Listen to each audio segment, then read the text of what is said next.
Good morning class 7th। कैसे हैं बच्चे? आज हम लोगों को एक्सरसाइज 1.3 के रिमेनिंग क्वेश्चंस को सॉल्व करना है। चलिए क्वेश्चन नंबर 5 तक हम लोगों ने कर लिया था। क्वेश्चन नंबर 6 से शुरू करते हैं। Question number 6, exercise 1.3 class 7 mathematics says a certain freezing process required that room temperature be lowered from 40 degrees Celsius at the rate of 5 degree every hour. Okay, what will be the room temperature 10 hour after process begin? तो 10 घंटे बाद जो temperature कितना नीचे आ जाएगा। तो I think कि आप काफ़ी आसानी से इसे कर सकते हैं। ठीक है, आपको करना क्या है, 5 डिग्री सेल्सियस हर घंटे नीचे आ रहा है तो आपने मल्टीप्लाई कर लेना है 5 डिग्री सेल्सियस का 10 आवर्स से। रिज़ल्ट आपका आ जाएगा 50 डिग्री सेल्सियस। इनिशियली जो टेम्परेचर था वो 40 डिग्री था, तो 40 डिग्री में से 50 डिग्री सब्ट्रैक्ट करेंगे तो आपका रिज़ल्ट आ जाएगा -10 डिग्री सेल्सियस। ओके, तो चलिए करते हैं।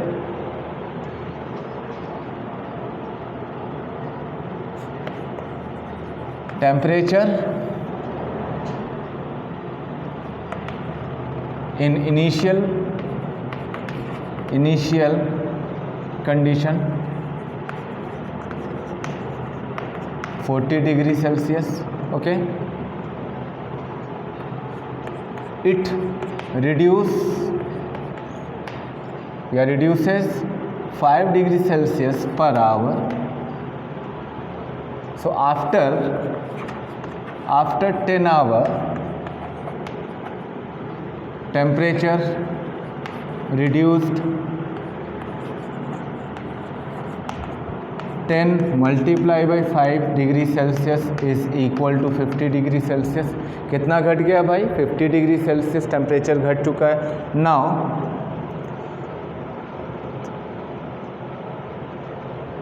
Room temperature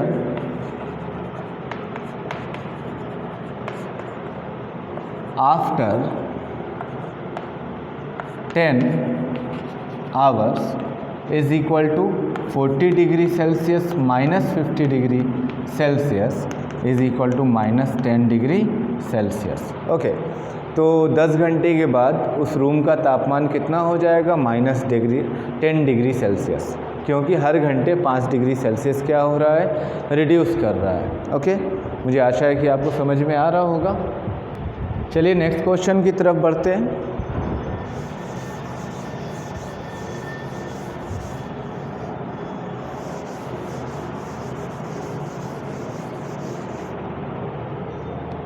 question number 7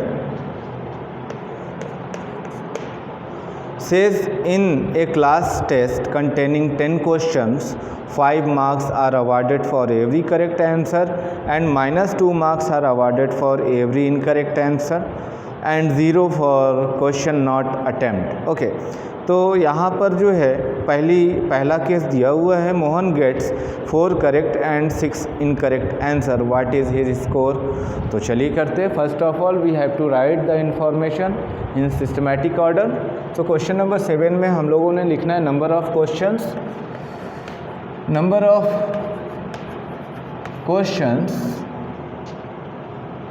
in test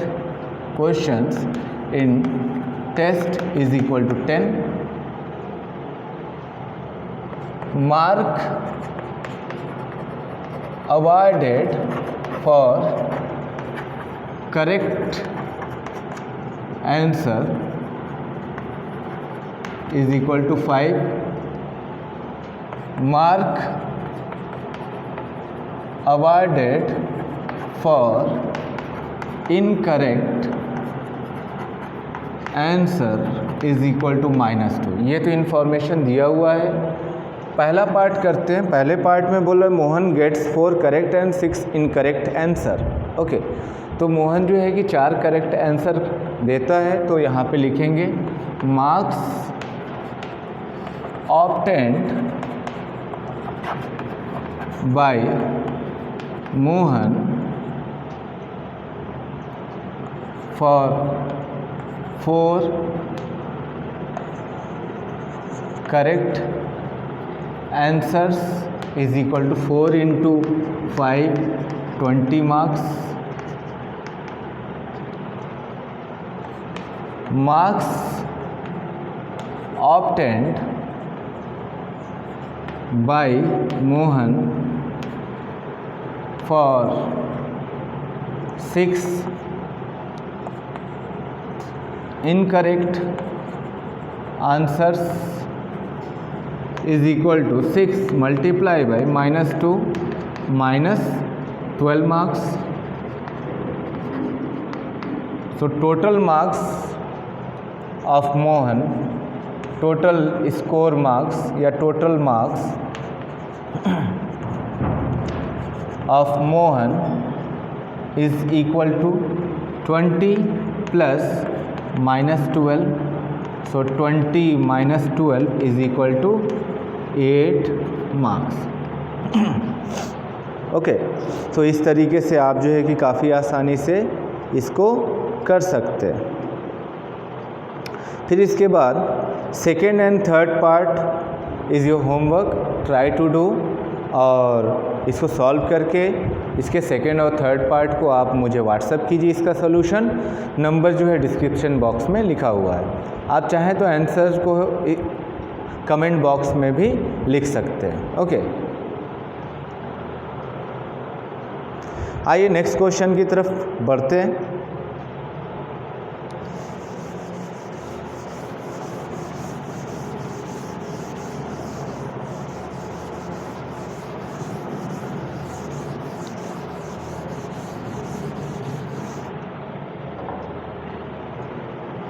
Question number 8. First of all, we have to read carefully and then identify the information and then we will try to solve the problem. Okay, so question says a cement company earn a profit of rupees 8 per bag of white cement sold and loss rupees 5 per bag of grey cement sold. Okay, तो सबसे पहले information को लिख लेते हैं. तो दिया हुआ है profit on white cement per bag rupees 8 per bag, loss on grey cement bag is equal to rupees 5 per bag. Okay, ये इंफॉर्मेशन दिया हुआ है. क्वेश्चन नंबर 8 का पार्ट ए क्या कह रहा है? The company sell 3000 bags of white cement and 5000 bags of grey cement in a month. What is its profit और लॉस? तो चलिए देखते हैं. 3000 जो है सफ़ेद सीमेंट की बैग और 5000 ग्रे सीमेंट के बैग को बेचा गया. तो निकाल लेते हैं profit on 3000 white cement bag is equal to rupees 8 multiply by 3000, so rupees 24,000. तो यहाँ पे प्रॉफिट 24,000 का वाइट सीमेंट पर हो रहा है. Loss on 5,000 bags of grey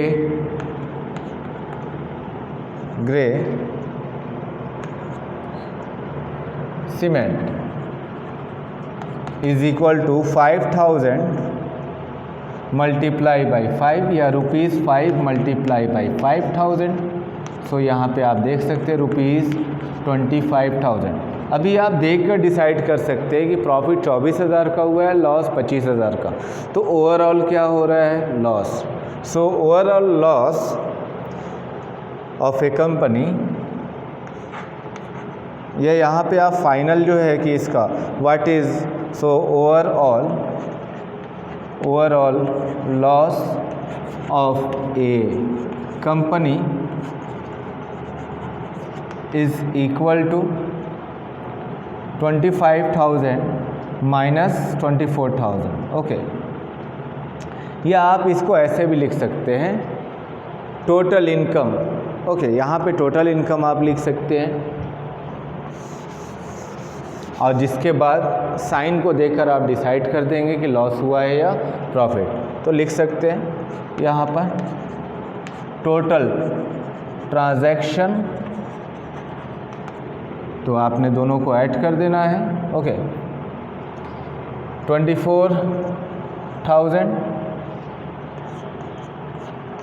plus minus ₹25,000।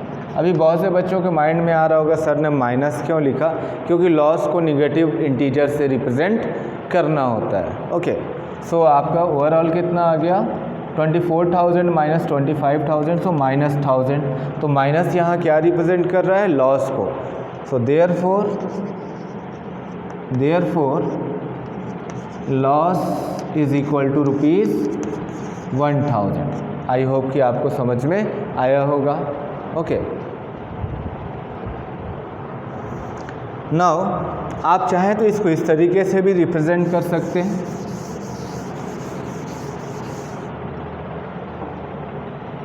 यहाँ पे आप देख सकते हैं लॉस 25,000 का और प्रॉफिट 24,000 का।